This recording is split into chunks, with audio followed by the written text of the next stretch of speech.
What's up everybody, Peepo here again, and today's video is going to be about the Hawk. Oh, I'm sorry, this is the original Hawk. What we're going to be talking about today is the new Hawk sequel from Epic Lacrosse. Not the shaft, but just the head. And it's just right off the bat, guys, it's pretty clean. It's probably one of the more clean, streamlined looking heads than I've owned in the past. But I've been having a lot of people ask me if it's as good as the first one that I just showed you. I mean, the first one had it. Every head's gonna have its flaws, but I mean, if you want to compare the first one, you have your laid back profile where it goes straight out, no offset, and then it leans back so that you actually have some sort of offset here to where the ball, you can actually feel the ball. The curvature of the sidewalls, the scoop, the back of the scoop, the throat, the actual shape of the throat, so on and so forth.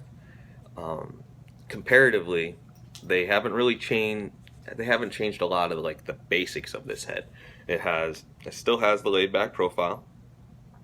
Definitely a very smooth laid back profile.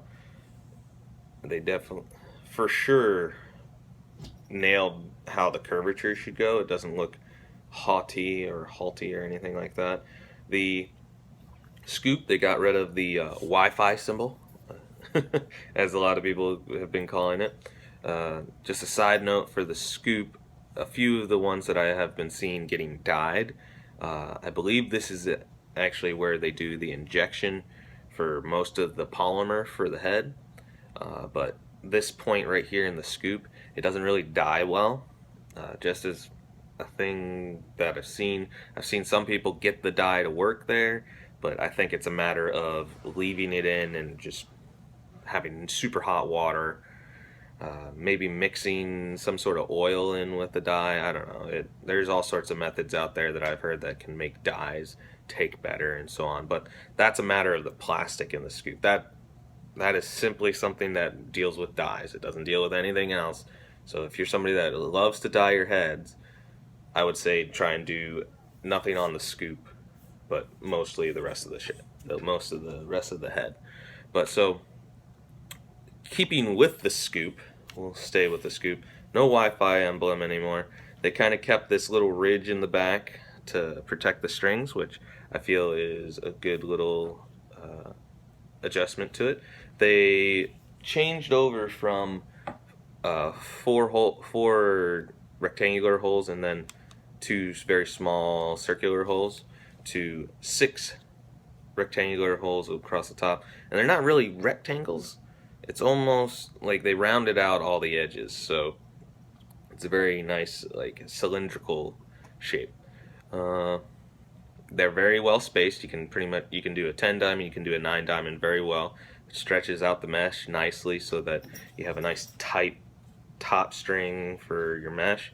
Although with most of your more common performance mesh, you're gonna be able to stretch to the second top string hole, so you're not gonna have too much issue with that when it comes to stretching it all the way out. I would probably rather prefer using that top hole for if I put a traditional in the head. Moving from that into the actual sidewalls itself, for the stringing and so on, your first 4 sidewall holes are going to be very similar to the top string holes, to where they're cylindrical or at least more oval and long than in comparison to the rest of the sidewall holes. So that's really, honestly, that's really good of Epic to kind of pay attention to that, to where a lot of people like to kind of try and, like I do, where I skip a hole and try and tighten down that first lockdown for the actual sidewall pattern itself. And so it's a good little feature, attention to detail.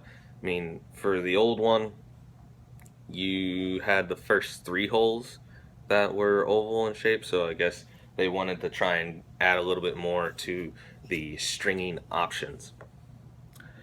For the rest of the holes, they pretty much kept the same idea of having well spaced and just a multitude of holes. So there's, as a total of sidewall holes, it's got 1, 2, 3, 4, 5, 6, 7, 8, 9, 10, 11, 12, 13, 14, 15, 16, 17, 18, 19, 20 even side holes. They come down all the way down to the throat. They don't get too close to the actual bottom holes, which I feel some companies out there have made the mistake of doing, and that's why it breaks down there, just because of pressure. They actually, kind of moving down into the sidewall, they got rid of such the very drastic curve because of the sidewall design in comparison to the first one. I might as well just keep the first one over here, huh? Since I'm comparing the sequel to the original. But so you can see there's a little bit more of a drastic curve here, and a lot of people didn't like that. Like, for whatever reason, they were like, oh, if I happen to put a low pocket in this, even though it's not really designed for one, like at all, it would, that little spot right there would cause it to be illegal. And for some people that like to face off and so on, you got those people that were just like, oh, it's not built for face-offs and it's not going to hold the ball, so on and so forth. But I think they didn't really pay attention to that sort of thing. I think it was more along the lines of just trying to get this head to stay strong, just stay consistent, and just stay a little more universal for players out there.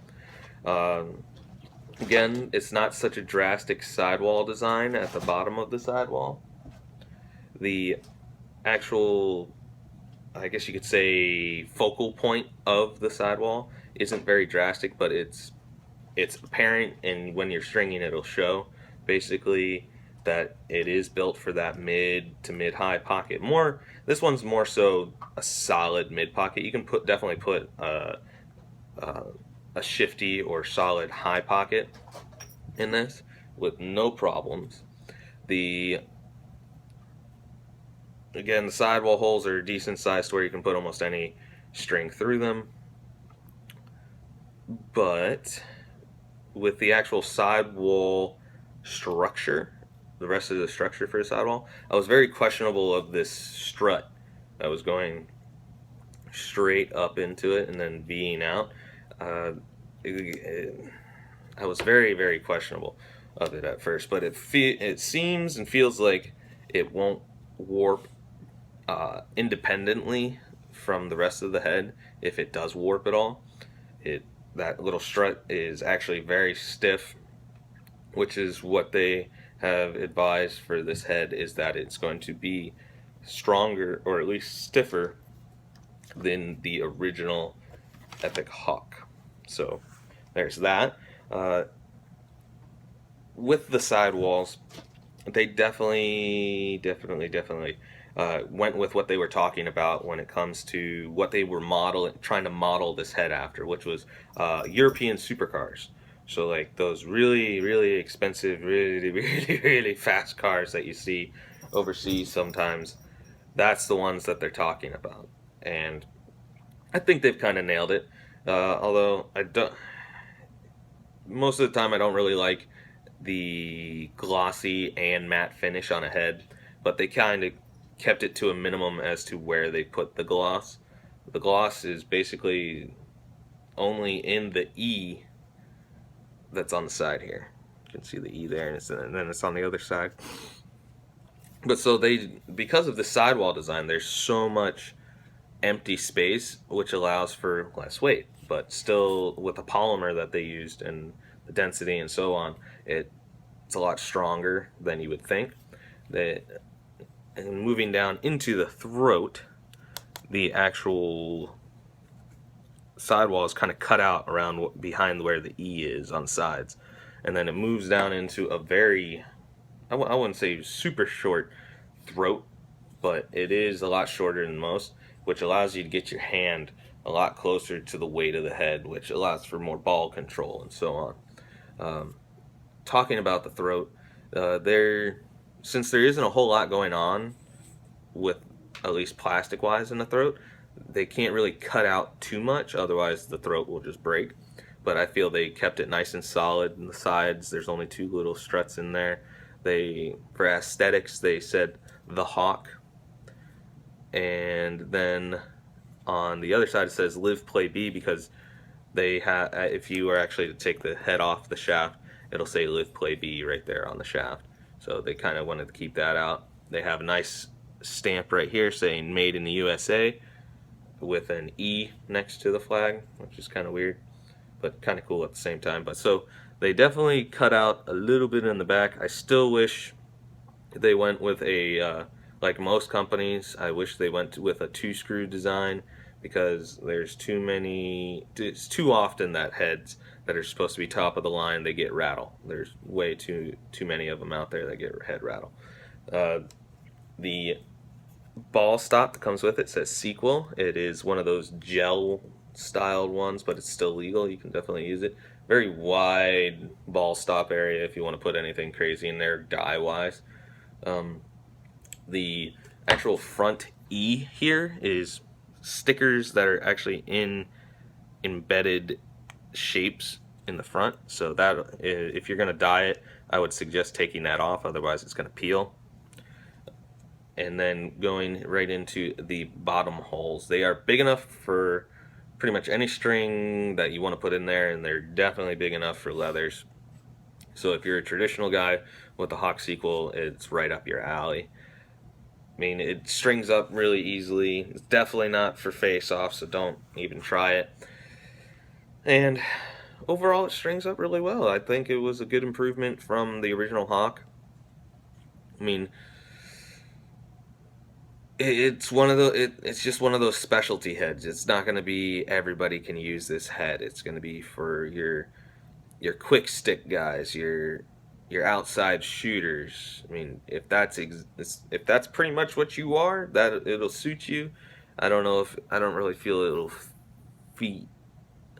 really go with what most people use out there, because if you actually, like, the top tier players might have the mid to higher pockets. I guess you could say your offensive minded people will have it, but there's a lot of people out there that don't. So if you're thinking about getting the Hawk Sequel, definitely a good head to take a look at. I would suggest trying it out if you really are interested in having like a mid to mid high pocket, or at least a very stiff head. I wouldn't really recommend this for LSM if that's what you're thinking either. So Hawk Sequel, definitely a good head, worth checking out. I believe there will be a couple floating around at LaxCon. If not, they're out there for sale. I believe the price is $95 to $100 for this one. So kudos to Epoch for knocking out on their second and all-around decent head. So thanks for watching, guys. I will catch you later.